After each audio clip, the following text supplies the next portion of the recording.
Nesta semana, o nosso estudo da Escola Sabatina fala sobre verdades a respeito de Deus que nos fortalecem nas piores situações. Por que é importante compreendermos algumas verdades essenciais sobre Deus para obtermos conforto, forças, e ânimo para enfrentarmos situações difíceis? E além disso, quais são essas verdades a respeito de Deus que nos ajudam a enfrentarmos qualquer provação, qualquer problema ou qualquer tragédia pela qual possamos passar pela vida? Vamos analisar algumas dessas verdades, nos aprofundarmos um pouquinho nelas e vermos de que maneira cada uma dessas verdades sobre a pessoa de Deus pode nos ajudar nos momentos de luta, de tristeza, de angústia e de provações. A primeira verdade sobre Deus, e que faz muito bem à saúde mental e à saúde espiritual, é crer na bondade e na generosidade de Deus. Se você acha que Deus é mau ou que Deus é contra você, obviamente você vai viver com uma consciência praticamente atormentada, né? Então você tem que desenvolver a confiança e a certeza de que Deus é bondoso, de que Ele é generoso. E como que você faz isso? Você precisa de uma relação com Ele por meio da oração, por meio do estudo da Bíblia, por meio da contemplação da natureza. Se você se relacionar com Deus desta forma, você não vai ter dúvidas acerca da bondade e generosidade de Deus. E as pessoas que creem que Deus é bom, que Ele é generoso, são pessoas mais para cima, com mais forças, com mais ânimo, mais alegria para enfrentarem as dificuldades da vida. Por exemplo, o Salmo 34, verso 4, tem um convite para nós experimentarmos e, obviamente, ao experimentarmos, conhecermos o quanto Deus é bondoso e generoso. E isso vai fazer bem para nós. Salmo 34, 4. Busquei o Senhor e Ele me acolheu. Livrou-me de todos os meus temores. Verso 8. Provem e vejam que o Senhor é bom. Bem-aventurado ou feliz é quem nele se refugia. Então há um convite para nós provarmos e vermos que o Senhor é bom. Então acostume-se a todos os dias, por pelo menos 5 minutos, escrever em um caderno motivos que você tem para agradecer e, consequentemente, crer na bondade de Deus. A princípio, você pode achar essa atividade difícil. Por quê? Porque a sua mente ela criou criou outros caminhos neurais, fazendo com que você pense negativamente, com que você veja o aspecto negativo da vida apenas. Então, todos os dias, além de você orar, ler a Bíblia, contemplar a natureza, escreva alguns motivos para você ser grato pelo que você tem hoje. Ao desenvolver esse espírito de gratidão, essa mentalidade e mais esta relação com Deus, você vai provar e vai ver que o Senhor é bom. E você vai ter a certeza de que feliz é aquela pessoa que se refugia nele, né? Também é muito importante nós não nos esquecermos da bondade de Deus, especialmente quando nós oramos. Muitas vezes oramos e Deus pode dizer um sim, mas Ele pode dizer um não, ou Ele pode dizer espere um pouco. Se você crer na bondade e na generosidade de Deus, mesmo que você fique a princípio chateado, chateada com um não de Deus para as suas orações, por crer na bondade e na generosidade de Deus, você vai lembrar, por exemplo, de Romanos 8:28, de que todas as coisas contribuem para o bem daqueles que amam a Deus. E você também poderá crer que por trás de cada não de Deus há uma bênção. Então jamais pense que Deus não ouve suas orações. O que acontece é que ele pode dizer sim, não, ou dizer assim, filho, filha, espera mais um pouco, tá? E aí eu vou ler aqui mais alguns versos para reforçar em você a crença de que Deus é bondoso e que mesmo que você e eu tenhamos uma visão limitada da vida e dos bastidores do conflito cósmico entre o bem e o mal, precisamos crer na bondade, na generosidade, no amor, na soberania de Deus, de que Ele está guiando tudo para que logo Cristo volte e restaure o seu reino eterno, como profetizado, por exemplo, em Daniel, capítulo 2. E alguns versos que seria bom você ler, refletir e meditar neles, são os versos de Romanos capítulo 8, né? Especialmente dos versos 31, não é? Até o 39. Isto aqui reforça o quanto Deus é bondoso, né? E generoso, né? Conosco. Diz assim: que diremos então à vista dessas coisas? Se Deus é por nós, quem será contra nós? Aquele que não poupou o seu próprio filho, mas por todos nós o entregou, será que não nos dará graciosamente com ele todas as coisas? Quem intentará acusação contra os eleitos de Deus? É Deus quem os justifica. Quem os condenará? É Cristo Jesus quem morreu, ou melhor, quem ressuscitou, o qual está à direita de Deus e também intercede por nós. Quem nos separará do amor de Cristo? Será a tribulação, ou a angústia, ou a perseguição, ou a fome, ou a nudez, ou o perigo, ou a espada? Como está escrito, por amor de ti somos entregues à morte continuamente. Fomos considerados como ovelhas para o matadouro. Em todas estas coisas, porém, somos mais que vencedores por meio daquele que nos amou. Porque estou bem certo de que nem a morte, nem a vida, nem os anjos, nem os principados, né, os demônios, não é? Nem as coisas do presente, nem do porvir, nem os poderes, nem a altura, nem a profundidade, nem qualquer outra criatura poderá nos separar do amor de Deus que está em Cristo Jesus, nosso Senhor. Então, muitas verdades importantíssimas sobre a bondade e o amor de Deus encontramos nesses versos. E especialmente, não é? Esta aqui do versículo 35, ó, quem nos separará do amor de Cristo? Será tribulação, ou angústia, ou perseguição? Ou seja, nada pode nos separar do amor de Deus. A bondade de Deus é constante e é infinita para nós. E quando nós cremos nesta bondade, não é? Isso gera um impacto positivo na nossa mente. E assim, a vida tem mais sentido. Você tem mais forças para enfrentar os problemas. Você tem mais fé e atitude para sair das situações ruins nas quais se encontra.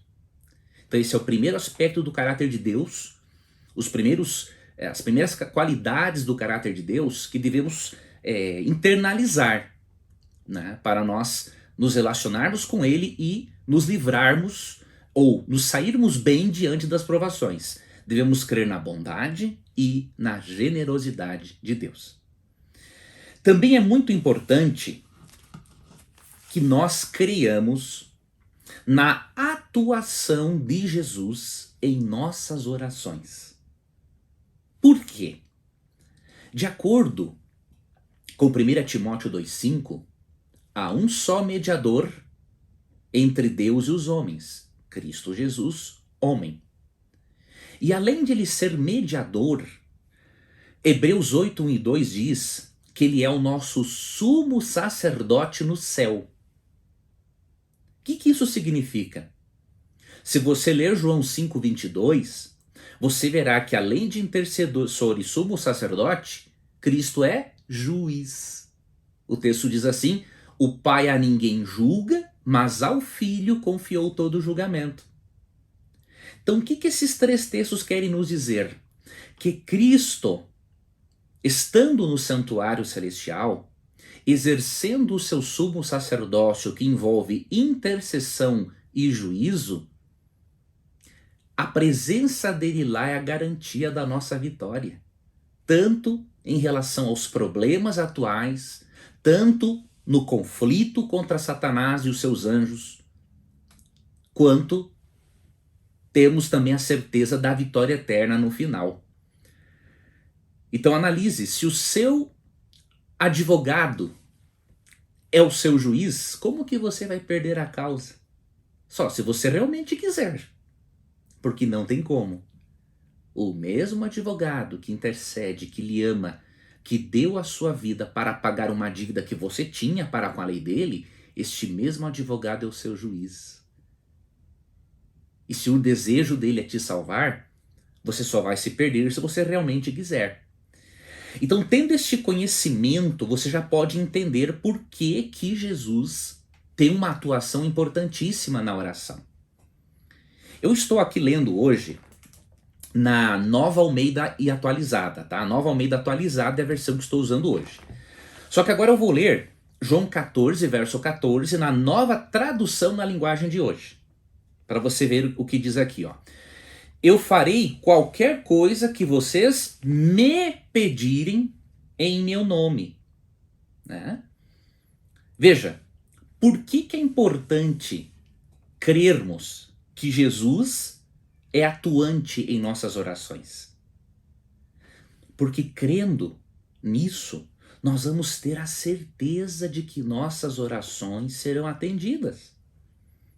Né? Quando Deus disser um não, ele vai dizer um sim ou um espere um pouco. E nós vamos ter certeza disso. Por quê?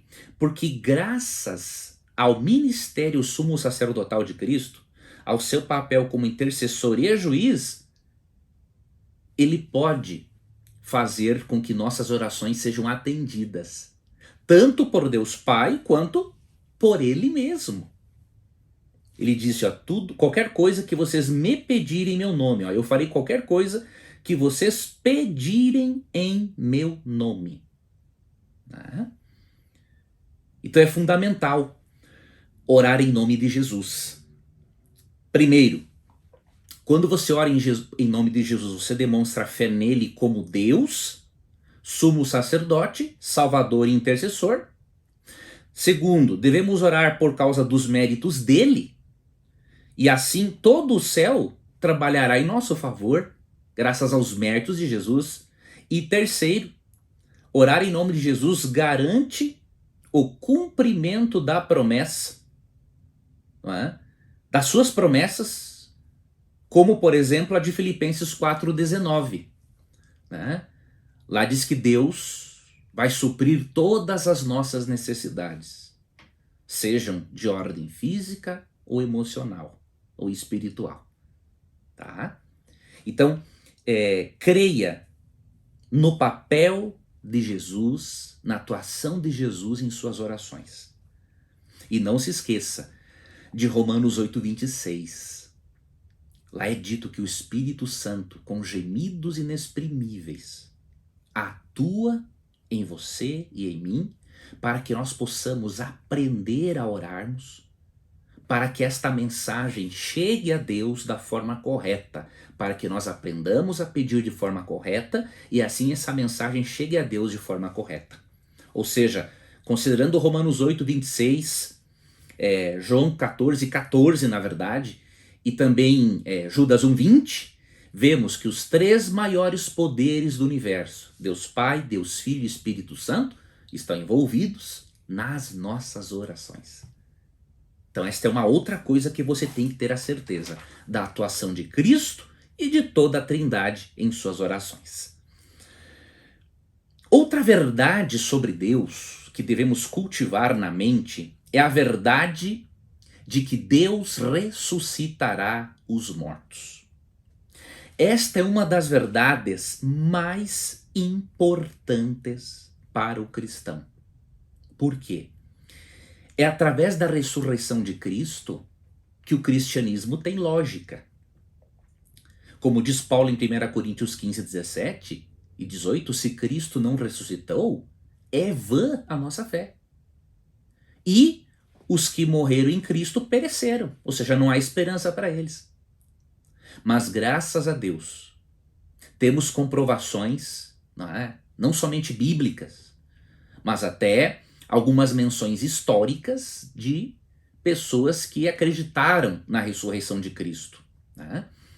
Flávio Joséfo, por exemplo, historiador judeu, da época ali, do ano 70 depois de Cristo, escreveu a respeito de Cristo e da informação de que para os discípulos dele ele tinha ressuscitado.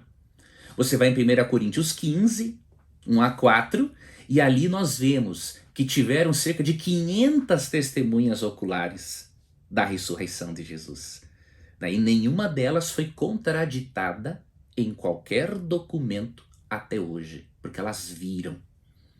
Os 12 apóstolos não morreram porque tiveram uma alucinação da ressurreição de Jesus ao mesmo tempo. Isso é impossível, né? Isso é fora da lógica. Eles morreram porque eles realmente presenciaram algo de muito sobrenatural para poder morrer por aquilo. E é praticamente impossível que 12 pessoas como os apóstolos e muitos cristãos que foram mártires morressem por uma mentira. Não traria benefício algum para a vida deles. Então eles morreram por algo que realmente aconteceu e que os impactou profundamente. E eu quero ler para você aqui um texto para você fixar na sua mente, para você internalizar, né, a importância da doutrina da ressurreição. Vamos ler aqui Efésios capítulo 1, dos versos 18 ao 23.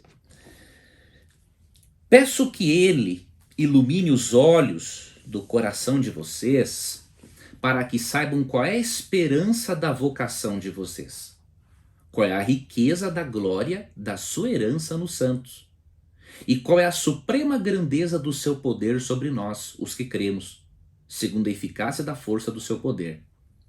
Ele, Deus Pai, exerceu esse poder em Cristo, ressuscitando-o dentre os mortos e fazendo-o sentar à sua direita nas regiões celestes, acima de todo principado, potestade, poder, domínio e de todo nome que se possa mencionar, não só no presente século, mas também no vindouro. E sujeitou todas as coisas debaixo dos pés de Cristo e, para ser o cabeça sobre todas as coisas, o deu à igreja, a qual é o seu corpo, a plenitude daquele que a tudo enche em todas as coisas. Nesse texto, Paulo diz, entre outras coisas, que ao Cristo ser ressuscitado, ele sentou-se à direita de Deus Pai nas regiões celestes. E ao ele retomar o seu governo, isso fez com que Cristo exercesse domínio sobre todo nome, sobre todo poder, todo principado, potestade, ou seja, não há demônio que possa prejudicar você se Deus disser não para ele. Não há. O demônio pode nos prejudicar se nós abrirmos brechas para ele, ou por alguma circunstância, como aconteceu com Jó, quando questões muito sérias no conflito cósmico entre o bem e o mal estão envolvidas e Deus vê o além, o futuro, Deus pode permitir, que algo aconteça em nossas vidas. Mas nunca nos esqueçamos, a nossa visão é limitada. E Romanos 8:28 diz que todas as coisas contribuem para o bem daqueles que amam a Deus. Até mesmo das coisas ruins, dos momentos ruins da vida, nós podemos tirar aprendizagem e adquirirmos mais sabedoria com isso. Então veja, se Cristo tem o domínio sobre tudo e todos, se a presença de Jesus no trono é a garantia de que você e eu podemos ter acesso a Deus, como diz Hebreus 4, 14 a 16, e se a ressurreição de Cristo é a garantia da ressurreição dos demais mortos que morreram em Cristo, essa é uma notícia maravilhosa, porque nós teremos a possibilidade de vermos os nossos queridos que nos deixaram por ocasião da morte. Esse Jesus, que não era uma fraude, que era divino, que veio como ser humano para poder morrer pelos nossos pecados, esse Cristo disse em João 11:25 o seguinte: eu sou a ressurreição e a vida. Quem crê em mim, ainda que morra, viverá. Cristo é a ressurreição e a vida, porque, de acordo com Atos 3,15, Jesus é o autor da vida. Então, se o autor da vida venceu a morte, porque ele viveu uma vida sem pecar, então ele não merecia permanecer na sepultura, porque só deve permanecer na sepultura quem é pecador. Como diz Romanos 6,23, o salário do pecado é a morte. Mas como ele morreu sem merecer e ressuscitou, ele tem agora o direito legal, né? Neste conflito cósmico entre o bem e o mal, Deus tem o direito legal de dar a vida eterna, de ressuscitar todo aquele que aceitar a Jesus pela fé. E Jesus fala mais sobre a ressurreição. Em João 6,40, que também é um texto muito bonito, diz assim, ó: de fato, a vontade de meu Pai é que todo aquele que vir o Filho e nele crer, tenha a vida eterna. E eu o ressuscitarei no último dia. Olha que coisa linda. A primeira voz que os justos, que os nossos entes queridos, né, ouvirão, será a voz de Jesus, chamando-os do pó da terra para que possam ter a vida que Deus planejou para a humanidade desde o Jardim do Éden, uma vida eterna ao lado de Deus. Então você tem que alimentar esta crença, porque é muito triste ser ateu, né? Por mais que os ateus possam ser felizes, né? Mas no final das contas é muito triste você pensar que o ser humano não tem um propósito maior e que o ser humano só existe para nascer, crescer, reproduzir e morrer. E aí acaba tudo. É muito triste para quem é ateu, não é? Crer que aquele ente querido se foi para todo sempre. Então fortaleça essa crença na ressurreição, porque Jesus prometeu que ressuscitaria os mortos no último dia. Então Jesus é digno de crédito. Se você ler os evangelhos, estudar sobre a vida, sobre a personalidade de Jesus, sobre o aspecto psicológico de Cristo, você vai ver que Cristo é totalmente digno de confiança. E se você experimentar uma relação com Ele, você vai ver que Ele é digno de confiança. E que se Ele prometeu ressuscitar os mortos, Ele vai fazer isso. Mas, Leandro, a ciência ainda não comprovou que ninguém ressuscitou. Mas a ressurreição não pode ser feita pela ciência, porque a ciência não pode dar vida. A ciência pode estudar a vida, mas não pode dar a vida. Então nunca vai poder a ciência fazer com que alguém ressuscite no sentido pleno do termo, porque o autor da vida, de acordo com Atos 3,15, é Cristo. O autor de todo o conhecimento também, de acordo com Colossenses 2,3, é Cristo. Então é óbvio que não vai ter essa possibilidade de a ciência ressuscitar alguém. Agora, o fato de a ciência não conseguir fazer algo ou não conseguir comprovar isso em laboratório não significa que isso seja falso, né? Grande parte daquilo que nós temos como conhecimento não pode ser comprovado em laboratório, porque existe o conhecimento empírico, mas existe também o conhecimento experiencial, né? Aquele que você experimenta, que você vivencia. Existe o conhecimento filosófico, o conhecimento teológico, né? Então atente para isso. Creia nessa doutrina, e você vai ter uma esperança maravilhosa. Há uns 6 ou 7 anos, eu perdi 2 pessoas assim que fizeram um impacto positivo tremendo na minha vida, que foram os meus avós, né?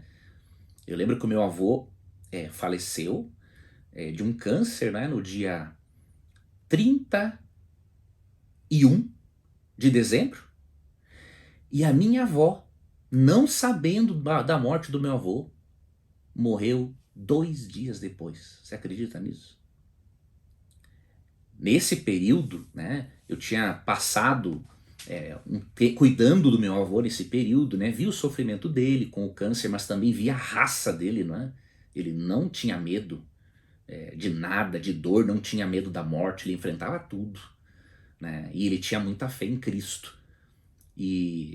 Mas quando eu os perdi, foi um negócio muito duro, né? Eu levei mais de 1 ano ou 2 para superar este luto, né?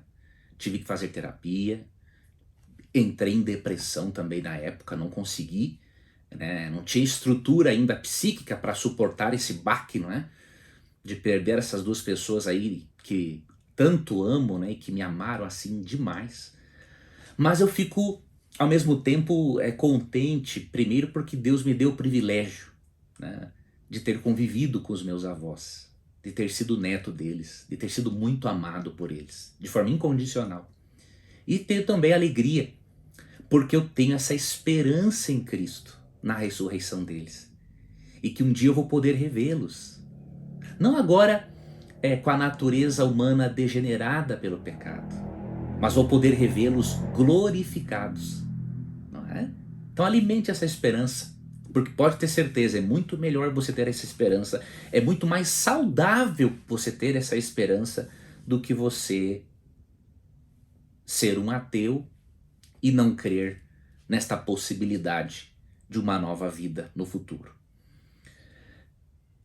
Outra verdade que devemos aprender, e vamos aqui falar de mais 2 e encerramos nosso estudo. Outra verdade que devemos aprender sobre Deus para nos fortalecermos diante dos problemas e provações da vida, ou crisóis, não é? Nós temos que aprender sobre o desejo de Deus de aliviar as nossas ansiedades. É importante você crer que Deus se preocupa sim com aquilo que você sente e Deus se preocupa com as suas ansiedades. Se você crer nisso, isso vai te ajudar a buscar nele o alívio para a sua ansiedade, né? Olha o que diz aqui. Vamos ler 1 Pedro, capítulo 5, verso 7. Lancem sobre ele todas as suas ansiedades, porque ele cuida de vocês. Veja, o texto não diz para lançar sobre Deus algumas ansiedades, todas. Tudo aquilo que deixa você ansioso, ansiosa, você tem que falar com Deus. Porque não há problema para o qual Deus não tenha 1001 soluções, diríamos assim. Então vou dar alguns exemplos bem práticos. Você está ansioso ou ansiosa porque está enfrentando uma dificuldade no trabalho? Fale com Deus sobre essa dificuldade no trabalho. Você está enfrentando uma dificuldade com seu chefe ou com seu gerente? Fale a Deus sobre isso. Expresse a Ele até mesmo a raiva que você sente sobre isso, ou a dor. Expresse tudo. Deus é um pai que está disposto a dar o ombro para que os seus filhos possam chorar e aliviarem-se. Aliviarem as emoções. Você está ansioso, ansiosa, esperando por uma resposta, por um emprego, por um dinheiro? Lance essa ansiedade sobre Deus, fale com Ele a respeito. Você está ansioso, ansiosa, porque ainda não conseguiu vencer alguma prática, né, ou algum pecado sexual? Lance essa ansiedade sobre Deus. Ele cuida de você. Ele entende você. Ele tem paciência com você. Então o texto diz, né? Lancem sobre ele todas as ansiedades. Todas. Porque Ele cuida de vocês. Então, crer que Deus se preocupa com o que sentimos e com as nossas ansiedades nos ajuda e muito a seguirmos adiante na caminhada cristã, a enfrentarmos os problemas da vida com mais naturalidade. E um outro texto que eu recomendo que você leia, né, se encontra em Mateus 6, 25 a 33. Eu não vou ler esse texto, mas eu me lembro que o doutor Augusto Cury, né, que escreveu vários livros, mas em especial aquela série, né, A Análise da Inteligência de Cristo, eu lembro que numa das obras dele que eu li, desta série, ele diz que em Mateus 6, 25, né, a 33, Cristo fez psicologia preventiva antes de a psicologia existir como ciência. Olha que aspecto fenomenal do caráter de Cristo. Então em Mateus 6, 25 a 33, Cristo ensina você a prevenir-se de doenças de ordem emocional. Como disse o Dr. Cury, né, Cristo fez psicologia preventiva antes de ela sonhar em existir como ciência. Então leia, medite, reflita em Mateus 6, 25 a 33. Ali é uma aula de psicologia preventiva que vai te ajudar. Mas digamos que você esteja com a ansiedade num nível acima do normal. Porque a ansiedade até certo nível é normal, né? Nós temos que ficar ansiosos por certas coisas, até mesmo para alimentarmos a expectativa, para termos atitude, não é? Mas a ansiedade ela pode se tornar patológica. Se você tem uma ansiedade patológica, aí você tem que fazer psicoterapia para descobrir a origem, né? O trauma principal, ou os traumas, né? que estão lá, presos na mente e no corpo, para que você possa resolver isso. Né? E dependendo do grau de ansiedade, talvez você tenha que usar algum medicamento.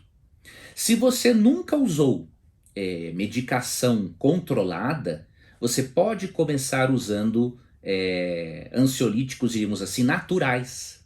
Tá?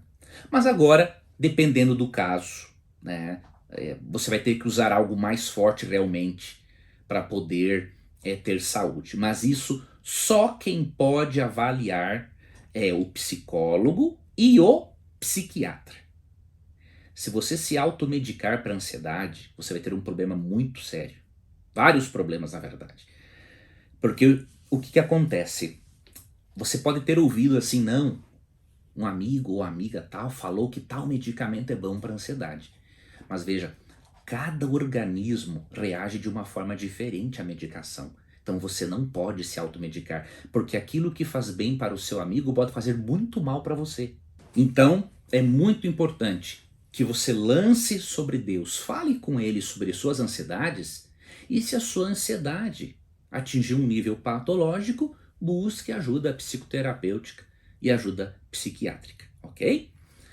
E a última verdade sobre Deus, né, que nós devemos internalizar em nós para enfrentarmos os problemas, as provações ou os crisóis da vida, né, como diz a lição, nós temos que crer e entender o desejo de Deus em nos fortalecer. Ou seja, Deus não é um Deus apenas que nos ama, Ele é um Deus que atua em nosso favor. Crer nisso é muito importante para você ter uma vida, uma experiência religiosa saudável. E um texto que vai ajudar você a fortalecer esta crença nesse aspecto de Deus se encontra aqui em Isaías, capítulo 40, versos 27 a 31. E aí, com esse texto, nós finalizamos o nosso estudo da semana. Isaías 40, 27 a 31, diz o seguinte: Por que então você diz, ó Jacó, e você fala, ó Israel, o meu caminho está encoberto ao Senhor, e o meu direito passa despercebido ao meu Deus. Eles estavam pensando nisso. Eles estavam duvidando, né, da ajuda de Deus na vida deles. Verso 28. Será que você não sabe, nem ouviu, que o eterno Deus, o Senhor, o Criador dos confins da terra, nem se cansa, nem se fadiga? A sabedoria dele é insondável. Ele fortalece o cansado e multiplica as forças ao que não tem nenhum vigor. Os jovens se cansam e se fatigam, e os moços exaustos caem.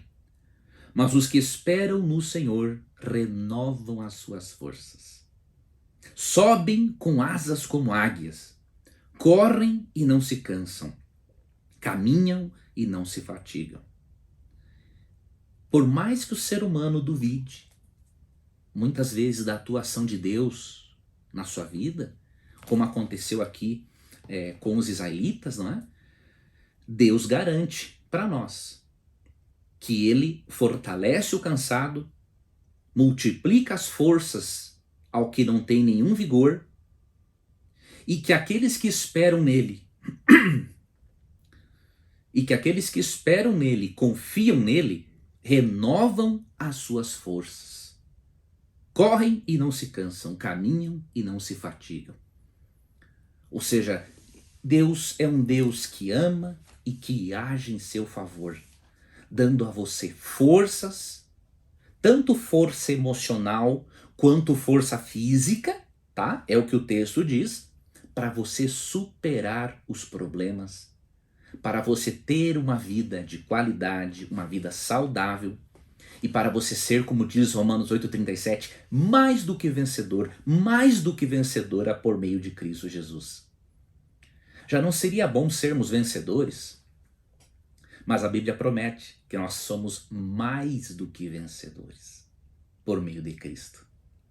Então apegue-se a Jesus, fortaleça a sua fé nesses aspectos, nessas verdades sobre Deus, e você vai ter uma estrutura emocional e espiritual muito forte para superar qualquer dificuldade.